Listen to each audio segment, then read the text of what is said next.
আজকের দিনটা খুবই এক্সাইটিং দিন মনে হচ্ছে আমার কাছে, কারণ আমি কখনো ভাবতে পারিনি শুটিং সেটে এসে একসাথে এতগুলো জনপ্রিয় মুখের সাথে দেখা পাবো।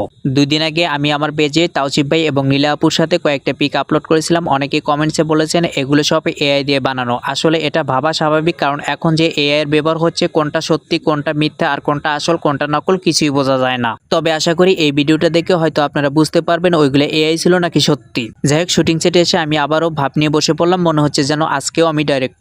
এই যে দেখতে পাচ্ছেন সিঁড়ি দিয়ে নেমে আসছে আমাদের প্র্যাঙ্কিং এর জনপ্রিয় অভিনেতা রাফসান ভাই, আর এই যে দেখতে পাচ্ছেন আপনাদের ডাইরেক্টর সোফার মধ্যে ভাব নিয়ে বসে আছে।